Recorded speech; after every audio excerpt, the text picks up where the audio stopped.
gentlemen, Shaun Nethercott.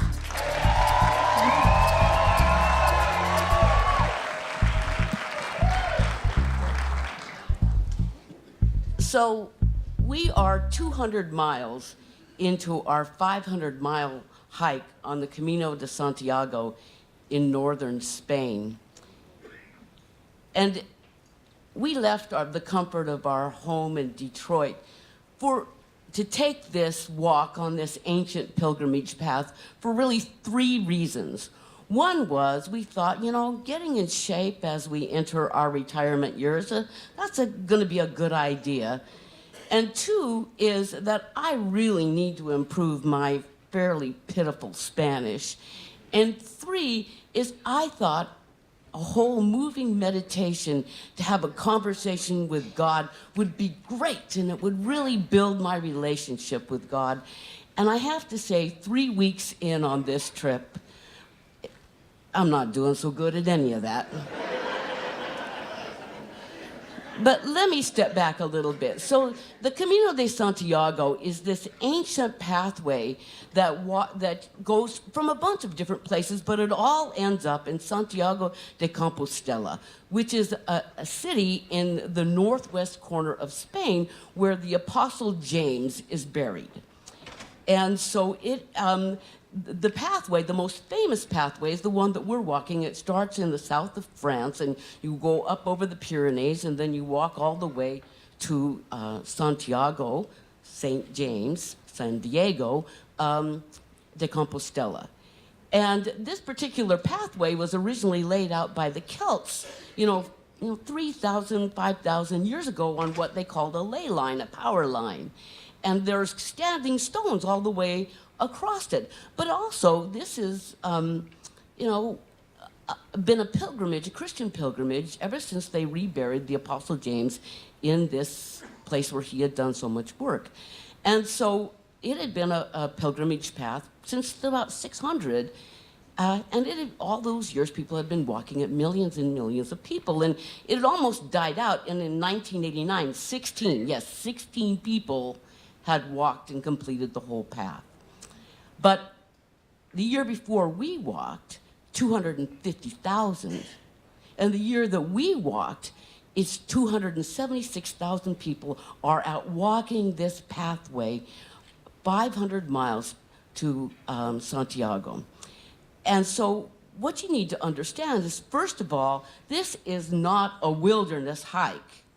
This is always walking with people. And it is walking there's a little town about every 5 miles, and that little town, now that the Camino is booming, is full of restaurants and cafes and bars and hotels and hostels. So really, it kind of has the atmosphere and the feeling of a 500-mile pub crawl.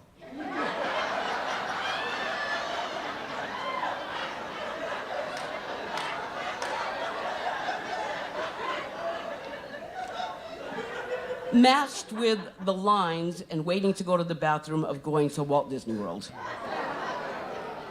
And because we are following the English guidebook, that means that we are walking a lot with people who speak English and going to places that cater to people who speak English. And so we're meeting lots of English and Irish and Canadian and Australians and Americans and South Africans, but we're also meeting lots of Danish and German and Swedish and all kinds, South Koreans and all kinds of people who speak English.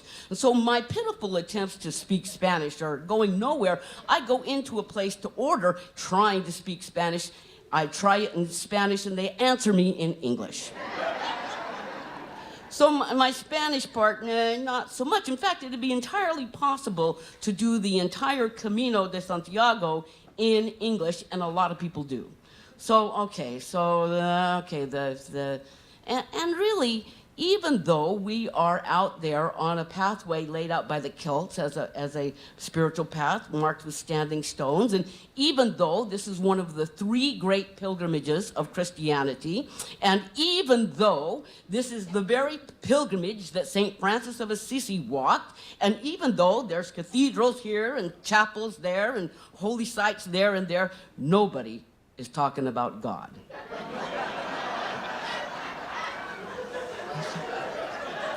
There's no talk of religion. There's no talk of spirituality. No, what we're really talking about is our feet and the food.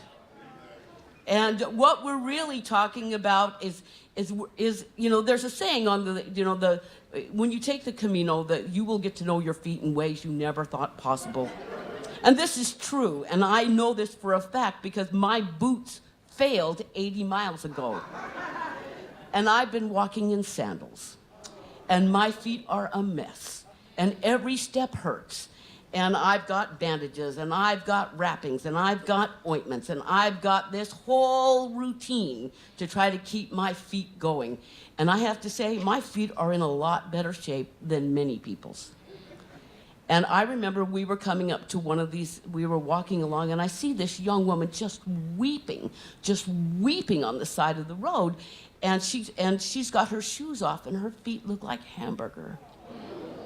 And it's terrible. I don't know how she's walked. And there's these big, burly Italian bikers. And all the Italians, they never walk the Camino. They bike it, and they're called bikegrinos. We're called peregrinos, pilgrims, but they're called bikegrinos. So here's these big, burly Italian bikers, and they're wrapping her feet, and they're putting ointments on her. And one guy, he's wearing like a unitard, and he's got his arms around her, and he's patting her with the Italian equivalent of there. And I don't know how she's going forward. I don't know. But we go forward, and we continue to eat and drink, and we talk about, you know, these bocaditos, which are the moral equivalent of a hunk of meat on a chunk of bread. And that's what we're eating. And we talk about where we're staying, and we talk about which place is good and which place is bad, and which place has got bed bugs and which place doesn't. And a lot of the people are staying in what are called albergues, which are like hostels, which means that you stay in bunks with all the other people and you share a common bathroom. But we're in our 60s. And we're not doing that kind of like dressing in public and sharing a bathroom and getting up to pee and walking through the crowd in the middle of the night. So we are, you know, looking for what are called habitación doble con baño privado, which amounts to twin beds in a single room with your own private bath, the height of luxury. And it is taking me enormous amounts of time to do this, you know, when I'm scrolling through things. And so this is taking all my time. And I'm having some success and some not success. So here we've just come over the Pyrenees, and we're on our way down to the first big city of the Camino, and it's Pamplona. It's the Basque capital.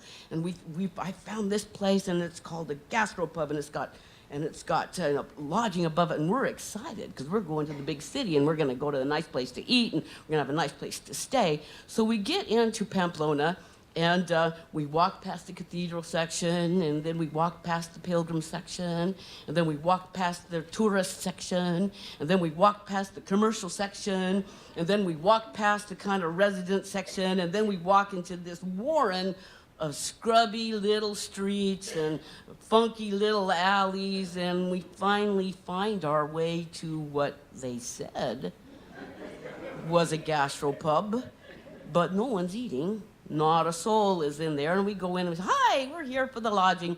And so the guy who looks greasy is the right way to describe him, comes out and he says, yeah, come on, I'll sign you into the room. And as he goes out the door to go to the adjoining room, here comes this woman walking down the street, and she's drunk. It's the middle of the day, and she's tottering down the cobblestones in high heel shoes, and he grabs her full on and gives her a great big tongue kiss. Wham! I'm like, Wow. So he takes us up the stairs to what's called the reception room, and it's dusty and it's dirty, and its most prominent feature is this great big pile of dirty bed linen. Okay. So then we go up to our room, and it's clear up on the first floor. We walk up all the stairs, and we get up there, and it's a totally featureless, comfortless room. And okay, well, that's where we're staying. So we make our way down. We're not eating at that gastropub. Nobody's in there. And so we walk into town, and we come back some hours later as the night is starting to come on. And just as we come back, we see this same young woman, she's even more drunk than before. Only this time she is being followed by two leering and catcalling men. So we let ourselves into our room and go up the stairs and lock ourselves in, and we're the only people in the building. And so until about 1 o'clock at night, then the party breaks out downstairs. And there's drinking and slamming of doors and cussing and yelling and obscenities for hours. So we get out of there as soon as possible at morning light.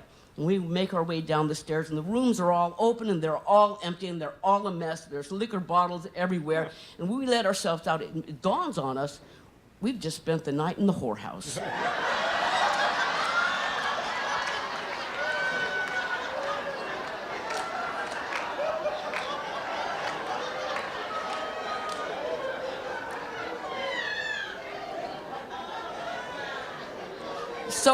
So we make our way out of Pamplona, and we've got to cross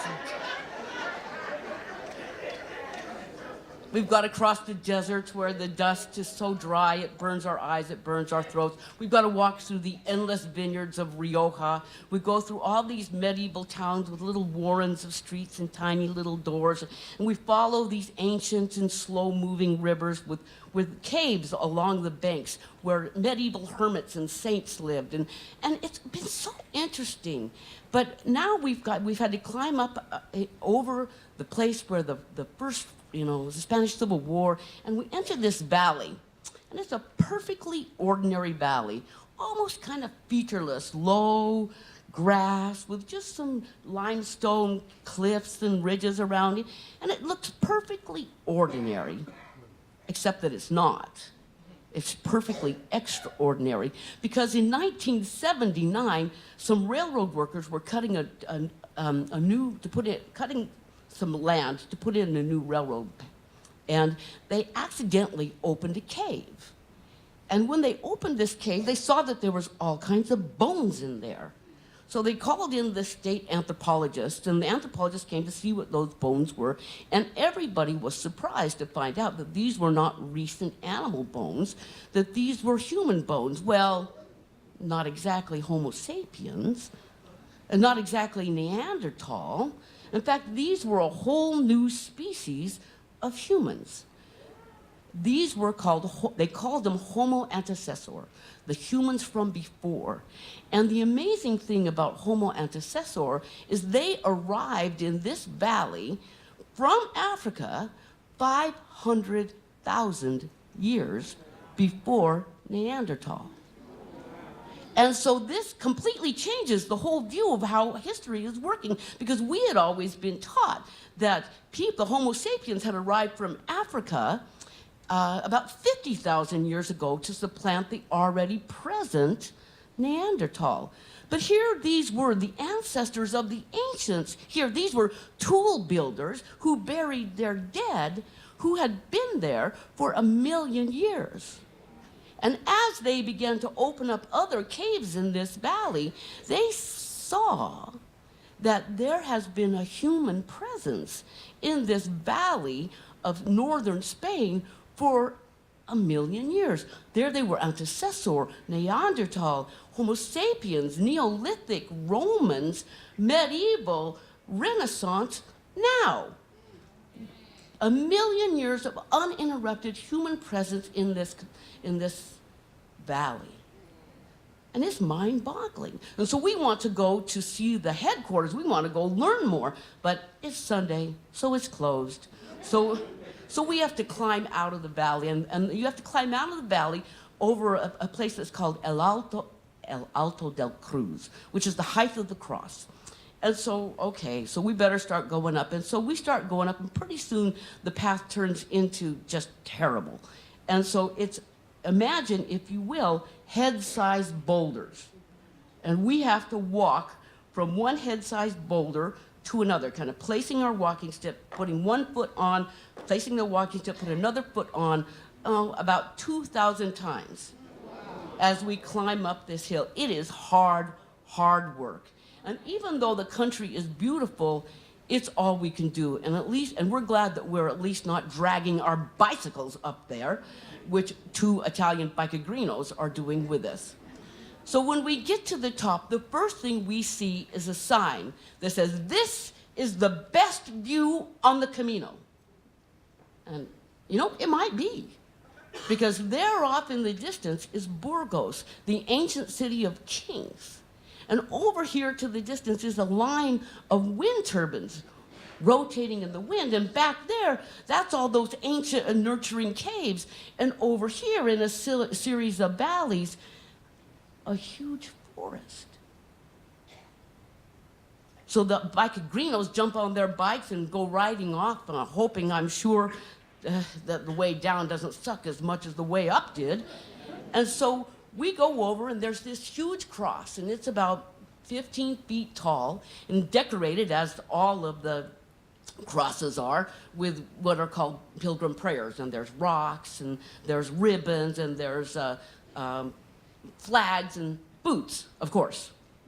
And so we're about ready to go down, and out of the corner of my eye, about 50 yards away, I see what looks like a medicine circle. And I have to go over and look at it. And so I go over there, and it's not a medicine circle at all. It's a spiral labyrinth. And in the center of this labyrinth is stones placed in the shape of a Celtic cross, which is the 4 directions. And I say, "Let's walk it," to Wes. And he's like, "No, we've had too many steps already." But we're so excited because we've been thinking, like, why have people been here 1,000,000 years? And Wes has said it's because everything they need is here. You know, they're in these caves, and they're protected, and the water can come in through the porous limestone, and every so often in the holes in the roof, they can either, animals will fall in, or they can chase them in, and everything they need is right there. So I want to go into this spiral, because this is an amazing place. So we go into the spiral, and over here, there's the shining city, and sometimes I'm facing the harsh wind, and sometimes I'm seeing the nurturing caves, and sometimes the sun is glaring in my face, and around we go, and I become more and more aware of the presence of the divine in this place through all these cycles and cycles and circles of life. And I start to think, oh my God, you know, it's the birth, the growing, the living, the dying, the creating, the sharing, the ending, it's the maiden, it's the mother, it's the crone, it's the creator, it's the incarnate, it's the spirit. It's God breaking into our universe over and over. My gosh, it's Vishnu and Osiris and Zoroaster and Jesus and whoever is called and whoever is needed breaking into our human life in this spot over and over and over again. You know, it's the palpable presence of the Creator and the creating and the creation. And when we get to the center, we grab each other, so moved beyond tears, beyond words, we don't know what to do.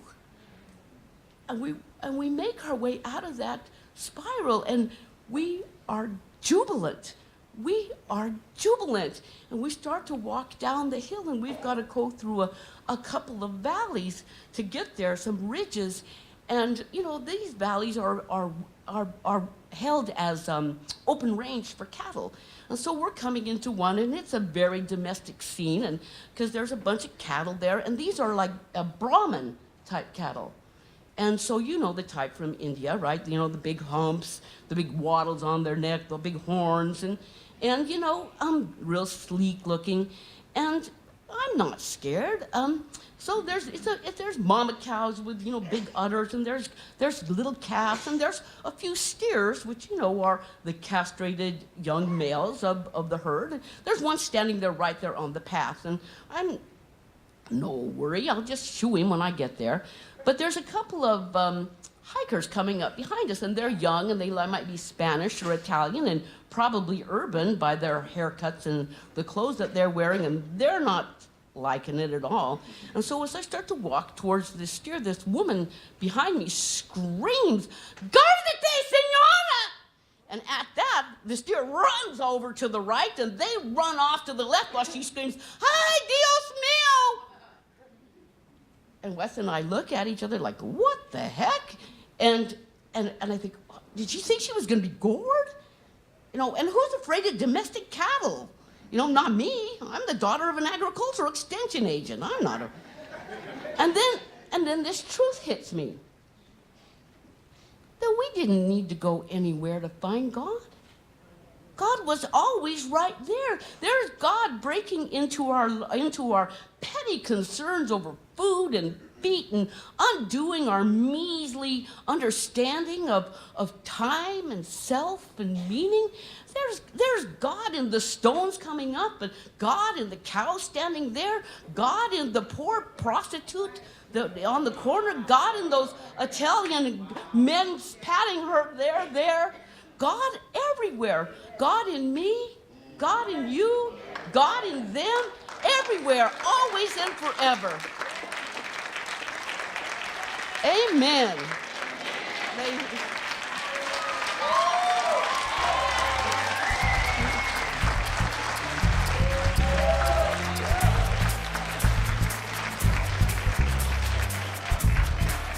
Amen. All right. Oh, God is everywhere.